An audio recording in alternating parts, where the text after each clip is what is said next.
תודה שחזרתם אלינו, ואנחנו עכשיו עם אורחים חשובים. איתנו דורי דישון, אביו של סמל ראשון איתן דישון, בן 21 מסיירת גבעתי, והרב אריאל ברקאי, רבו של איתן. שלום וברכה. שלום. אולי, דורי, אולי נפתח איתך קצת, ספר לנו על איתן. ככה, אתה יודע, אין מי שמכיר את איתן יותר טוב ממך.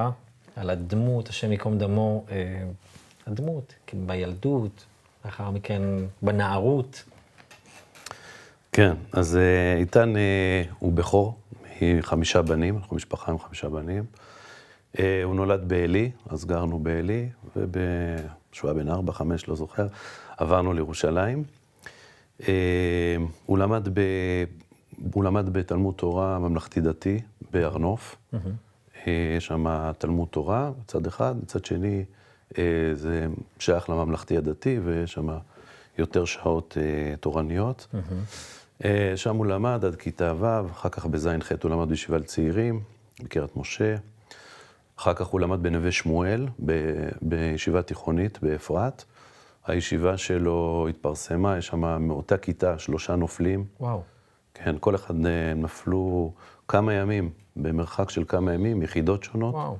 כן. באיזה מבצע זה היה? הכל סביב ההתקפה על ג'באליה, אז יש את סמו שהוא בחור מהצנחנים, שנפל, אני חושב, יומיים לפניו, איתן שלנו, דישון, ואחרי כמה ימים נהרג איתן רוזנצוויג מגדוד אחר בגבעתי. כן. אחר כך הוא למד בישיבת הסדר, בקריית שמונה. זהו, המהלך... שם בעצם זה היה המפגש הראשון עם הרב ברקאי, נכון? נכון.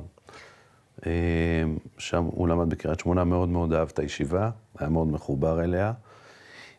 התגייס אחרי שנה וקצת, או וחצי, שהוא למד בישיבה, הוא עשה בעצם את הפרק הצבאי שלו, התגייס לסיירת גבעתי, עם כל הבין אישים זה נקרא, בני הישיבות, שירת בסיירת גבעתי בתור מפקד נמר, בעצם סיים את הפרק של השירות הצבאי, חזר לישיבה, זה קרה בזמן אלול, חזר לזמן אלול בישיבה, אחר כך עד שמחת תורה, שבעצם אז הוא סיפר לי שהרב דפק על השולחן ואמר שבאמצע שמחת תורה שהתחילה מלחמה, ובשמחת תורה הוא ירד לבסיס שלו במשמר הנגב, עד שהוא לקחו ציוד, עד שהתארגנו, עד שזה, הפסידו את הקרבות של ה7 לאוקטובר, הוא החבר'ה שלו, למרות שסיירת גבעתי היה לה תפקיד מאוד משמעותי שם ועשו המון.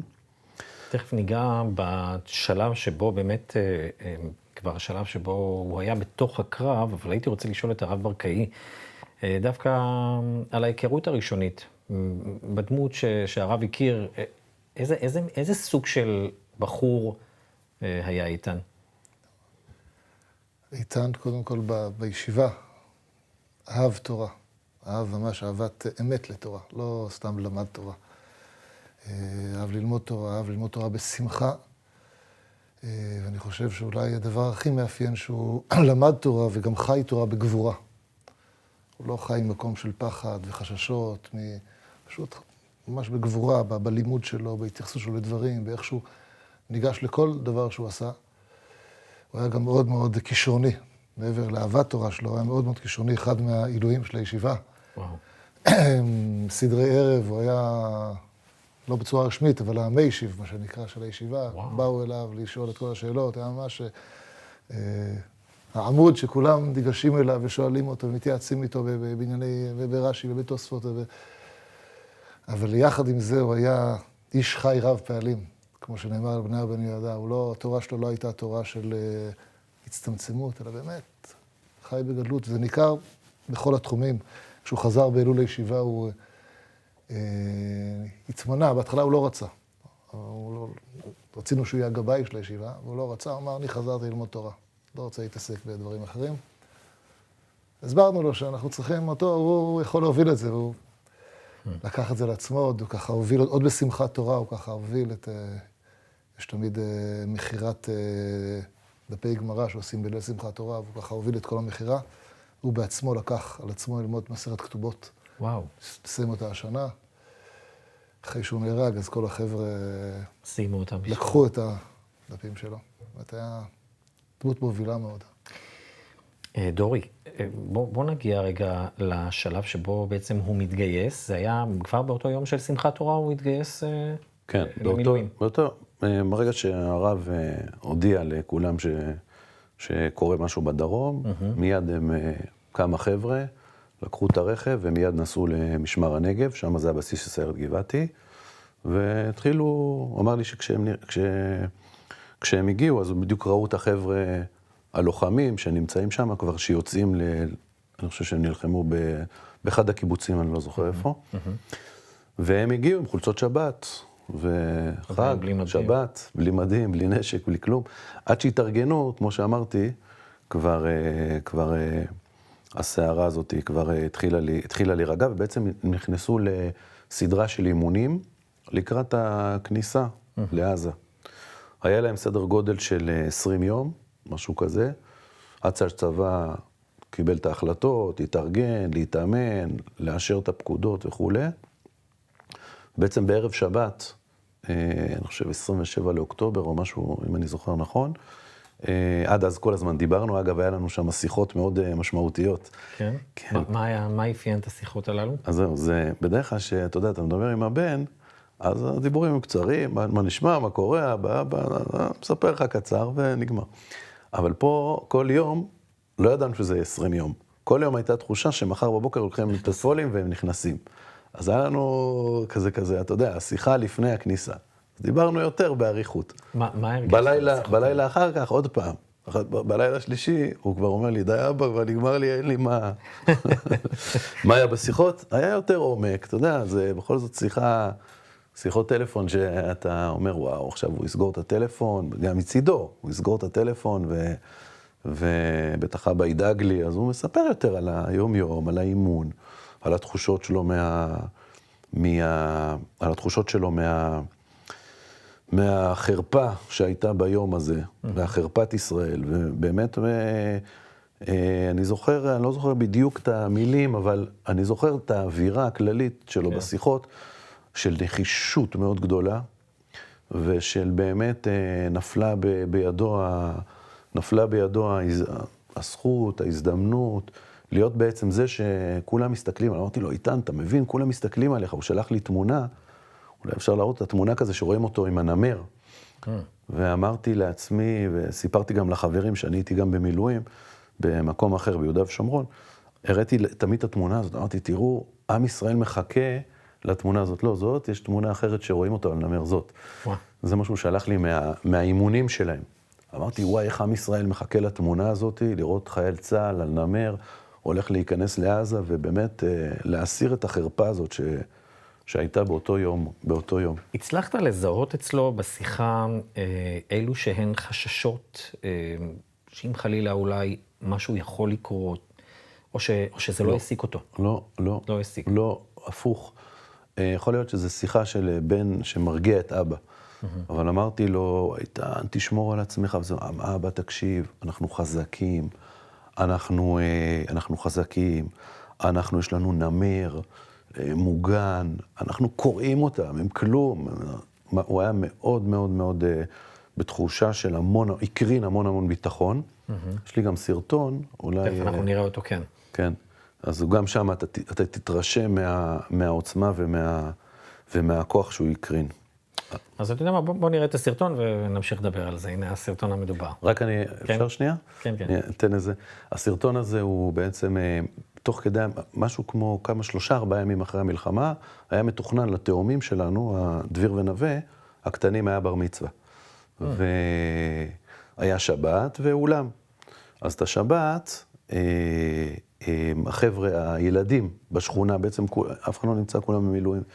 הילדים בשכונה החליטו לעשות להם בכל זאת, והם עשו מסיבה אלטרנטיבית, הם הביאו את הרב של השכונה, הם עשו נקניקיות, כן. איזה יפה. ממש. חמודים נורא, מתוקים, והם ביקשו מאיתן שלא יכל לבוא ברכה לבר מצווה. הנה, בוא נראה את זה. דביר ונווה המתוקים, מזל טוב לבר מצווה שלכם. אנחנו פה בינתיים שומרים עליכם מעזה, אל תדאגו, עם ישראל חזק, ואנחנו ננצח, ובינתיים שיהיה לכם המון מזל טוב, ותשמחו בבר מצווה שלכם. זה היה הסרטון האחרון שהגיע אגב? או שהיו כבר, היו עוד, זה היה האחרון. זה הסרטון האחרון. כן, זה הסרטון האחרון, ואתה רואה את הנחישות, את ההבנה בעצם ההבנה של גודל האירוע. של גודל האירוע, הוא מבין את הסיטואציה שאליה הוא נקלע, הוא מבין שעיני עם ישראל נשואות אליו, ובאמת, הראשונים שנכנסו היו אוגדה 162, חטיבת גבעתי הובילה את הלחימה, ובתוך חטיבת גבעתי סיירת גבעתי, ממש... הרב ברקאי, היו אלו שהן שיחות במהלך הימים הללו שאיתן היה בהכנות לקראת הכניסה? הייתה איזושהי שיחה איתו בתקופה הזאת? איתן, כשהוא יכל, כן, בקושי היה אפשר, הוא הגיע לישיבה אפילו שבוע לפני, כל יציאה הביתה. ככה, היציאות היו מאוד מאוד קצרות, של 48 שעות, אבל הוא הקפיד. אנחנו עכשיו מפונים, ישיבת קריית שמונה, היא לא בקריית שמונה, אנחנו נמצאים כרגע בנחלים, פה ליד. והוא, ביציאה שלו הביתה, עבר תמיד דרך הישיבה. שבוע לפני שהוא נהרג, הוא הגיע ככה לישיבה. היה מאוד מאוד משמעותי. ככה, אחרי תפילת מנחה דיברנו קצת וזה. הוא אמר לי, חייבים גם ללמוד. הם הגיעו ככה כמה חבר'ה. והיה לי בדיוק שיעור, עם שיעור אחר. התלבטתי לבטל את השיעור ללמוד איתם. אמרתי, נשב ללמוד איתם. זה היה ככה הפעם האחרונה שלמדנו. מה הייתה חבורה של הסוגיה 5 חבר'ה. שעסקתם בה? מה שמדהים, כל מי שהיה שם זוכר את הדבר הזה, הוא הוביל. התחלנו ללמוד שפת אמת, אבל הוא עצר ואמר, רגע, לפני שלומדים, אני חייב לשאול כמה שאלות. העסיק אותו מאוד השבת במלחמה. הוא אמר, שבת הותרה. שבת הותרה או דחויה, אבל במלחמה שבת הותרה. אבל מאוד העסיק אותו, עד כמה היא הותרה, מה אפשר לעשות הכל? יושבים בנומר, אני צריך לחפש איזה משהו, אני יכול להדליק את האור, יכול... ממש ככה, העסיק אותו מאוד, עד כמה הוא יכול בשבת להיות בלחימה. זה כל כך אופייני, שמצד אחד הלחימה הייתה הדבר, כמו שעכשיו שמענו, אבל יחד עם זה, ולא אל מול זה. השבת הייתה בעיניו, מאוד מאוד העסיק אותו. השאלה האחרונה שהוא שאל, ככה הזכרתי את זה גם בהלוויה, אחרי שהוא, זה על ההבדלה, על מה אפשר לעשות, על מה אפשר לברך בסמים בנמבר. איזה דברים אפשר לברך, מה שיש להם. הוא אמר לי, גם בעזרת השם, בכניסה הזאת אני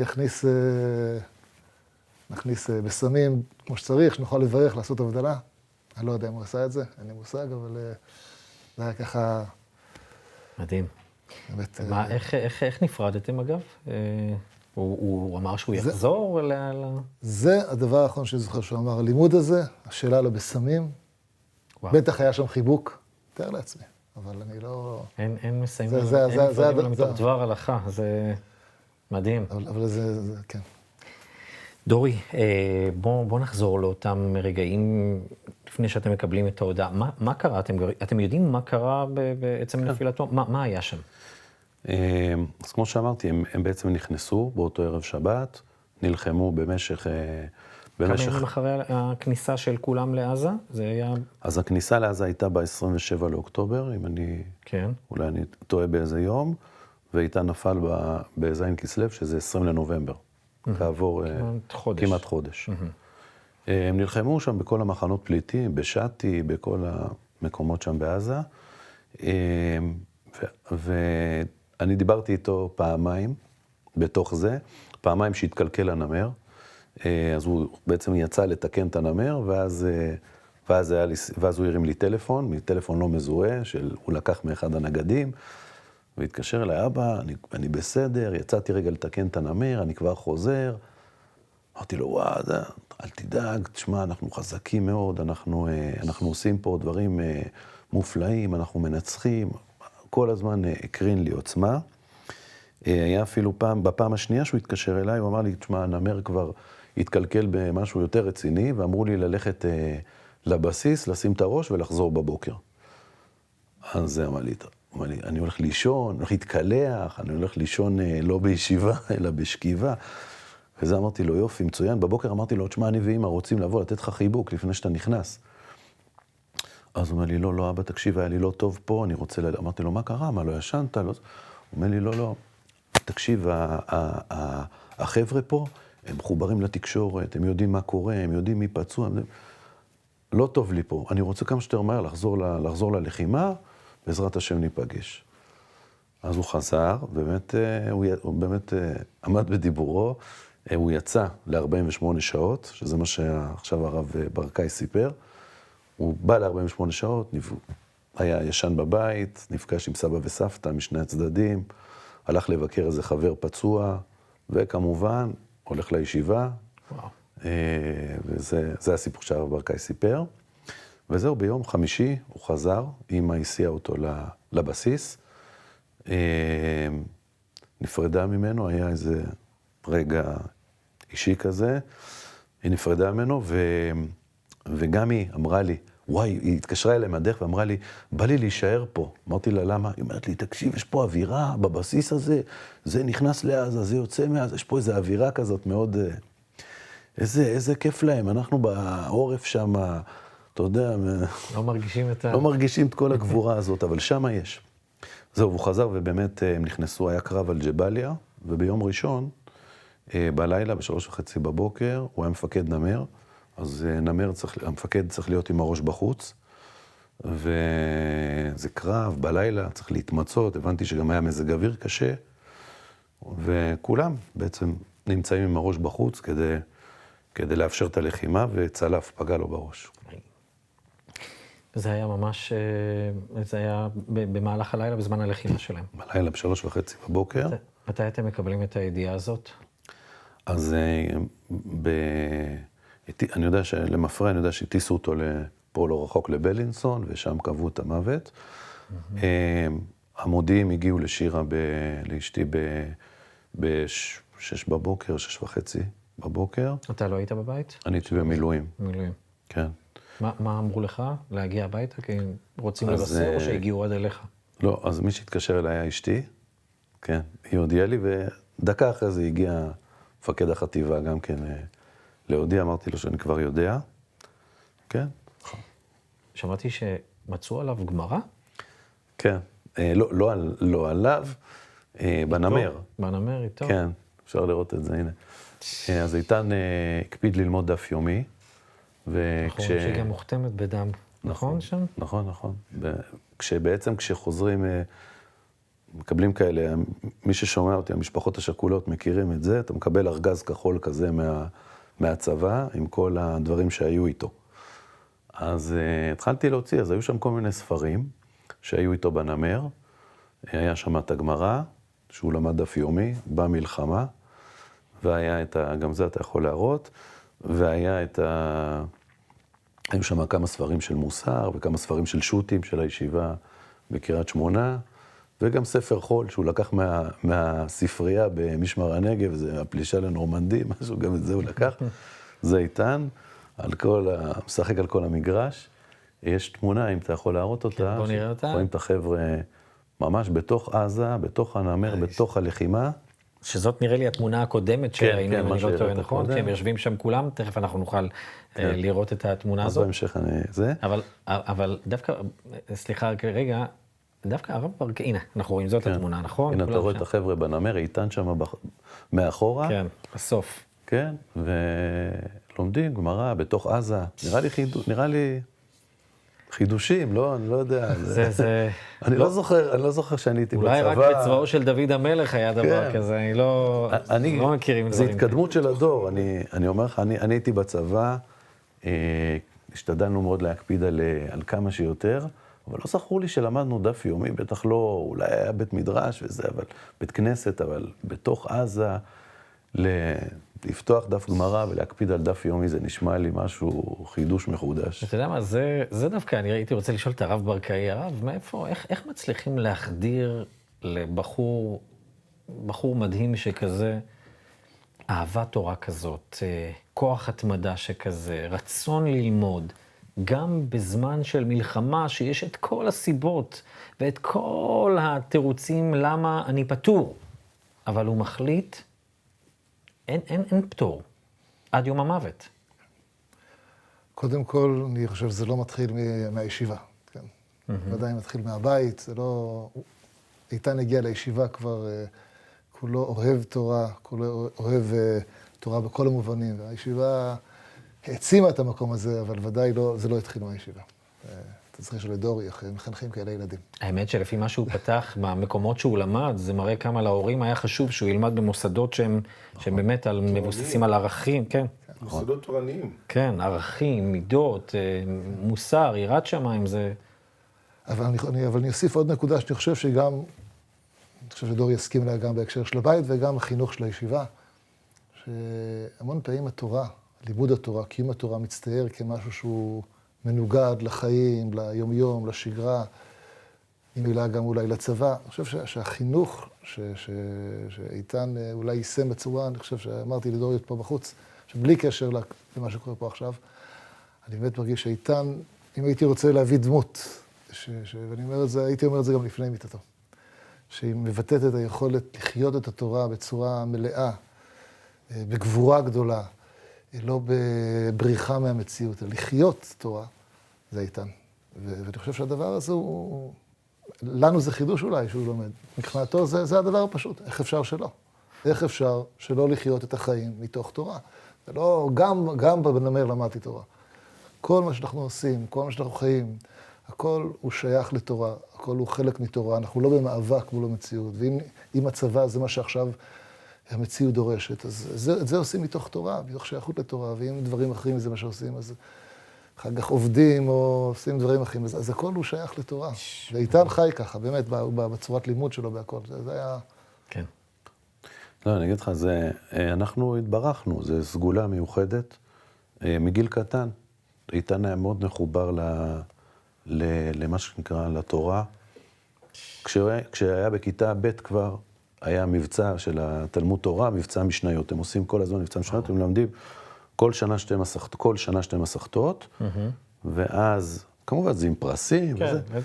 ואז אז יוצא כאילו שתחשוב שבכיתה ו', אני זוכר שהוא נבחן על המשניות בעל פה, אז הוא אסף את שתי המסכתות החדשות שנלמדו בכיתה ו', ואת כל המסכתות שהיו ב', ג', ד', אז היה לו 2 כפול 5, היה לו 10 מסכתות, הוא היה שורק אותם בעל פה. זה כישרון מיוחד, הוא היה מאוד מאוד חכם. בהחלט התברכתם. אחר כך בזין ח' זה היה רמב"ם יומי, בלי בית ספר, בלי כלום, הוא ראה איזה פרסומת, איפשהו, של דף יומי, של המבצע הזה של הרב שטיינזץ, שהיה פרק יומי בזה, התחיל ללמוד פרק יומי, אמר לי, אבא, כדאי לך, אני ממש אומר לך, זה טוב. אני זוכר שככה אמרתי, טוב, הבן שלך אומר לך, אבא, תלמד פרק יומי ברמב"ם, מה, נגיד לא, לא. יאללה, הלכתי על זה, אני זוכר, נשברתי איפשהו באזור הקורבנות, וזה אמרתי לו. והוא כאילו, באמת, הוא עשה סיום על כל הרמב"ם, כן, על כל הרמב"ם, זה הזין ח' ומיטט התחיל הרומן עם הגמרא, ממש... זה ממש עילוי, ילד שהוא עילוי, ממש. כן, כן. תשמע, כשאני שומע את הדברים, גם ממך וגם מהרב ברקאי, יותר מובן לי, הרב, מה שאנחנו אומרים בשיר השירים, ירדתי לראות בגנים וללקוט שושנים. כי פרח כזה, שלנגד עיניו אהבת ישראל ולימוד התורה, והעוצמה הזאת להגן על עם ישראל, ואפילו בגופו, כשהכל נראה כמעט, זאת משימה, זה מסוכן. כל אחד שנכנס לעזה, אני מניח שיודע ומרגיש שיכול מאוד להיות, ויש סיכוי שהוא לא יצא משם.